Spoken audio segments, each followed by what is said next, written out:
Water pollution is the contamination of water bodies such as rivers, lakes, or oceans. This degrades the quality of water and also causes problems for aquatic animals, people, and the environment. Thus, this makes water unsuited for its desired use. Each year, the world generates 5 to 10 billion tons of industrial waste which is pumped untreated into rivers, oceans, and other waterways. Industry is a huge source of water pollution as it produces pollutants that are extremely harmful to people and the environment. Many industrial facilities use fresh water to carry away waste from the plant and into rivers, lakes, and oceans. Pollutants from industrial sources include lead, mercury, and nitrate. The increased use of fertilizers means that nitrates are more often being washed from the soil and into rivers and lakes. Oceans are polluted by oil on a daily basis from oil spills. Oil spills cause a very localized problem and can be catastrophic to local marine wildlife. As oil and water are immiscible, it forms a thick sludge on the water surface, and this suffocates fish, gets caught in the feathers of marine birds, preventing them from flying, and blocks light from the aquatic plants. Untreated sewage water limits drinking water and also causes waterborne diseases. Examples of these waterborne diseases are typhoid, cholera, and malaria. Waterborne diseases account for the deaths of 3,575,000 people a year. Marine dumping is a huge problem as litters such as plastic bags will suffocate marine life animals and result in death. Different items take different length of time to degrade in water. For example, plastic takes 400 years to degrade, whereas aluminium takes 200 years to degrade in water. Treatment of nitrates and algal blooms in drinking water sources can cost up to billions of dollars. Fishing industries are also affected by harmful algal bloom. Annual losses to these industries from water pollution are estimated to be in tens of millions of dollars. In order to prevent water pollution, there are 3 measures that can be taken.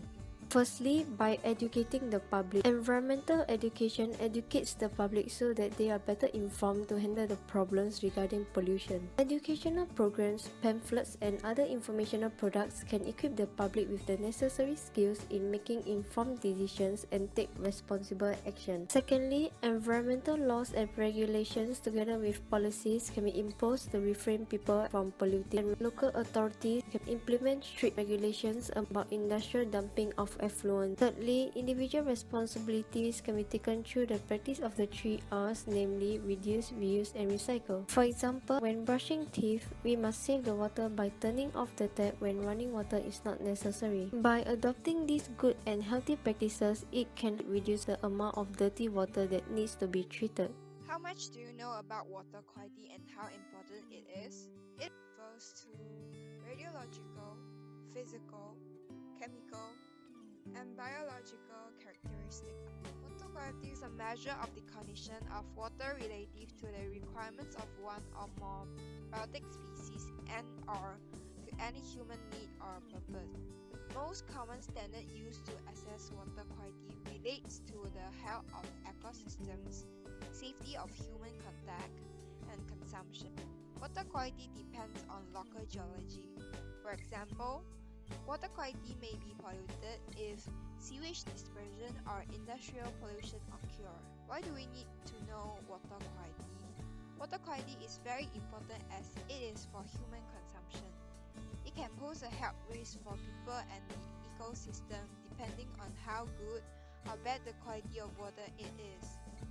It is also essential for a healthy marine ecosystem.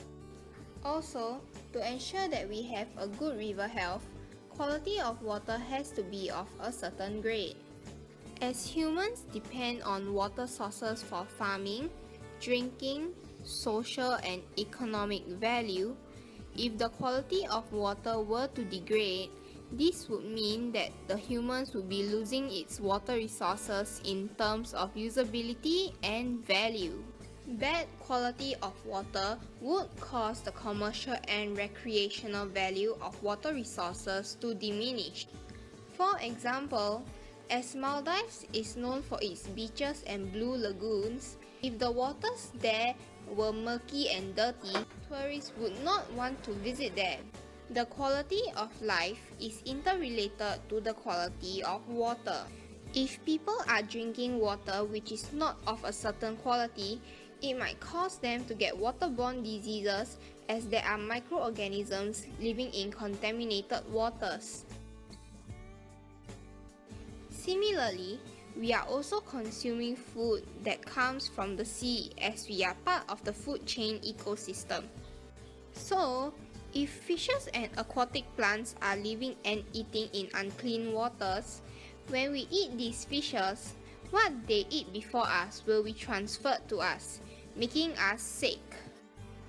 As water is easily connected to the ocean, this means that even the slightest contamination of any water sources can cause an adverse effect to the whole ecosystem. Pollution is a choice as we can choose if we want to live in a clean environment or a dirty environment. We must work hand in hand as a country and take responsibility to protect the waters of Singapore as it is a community effort.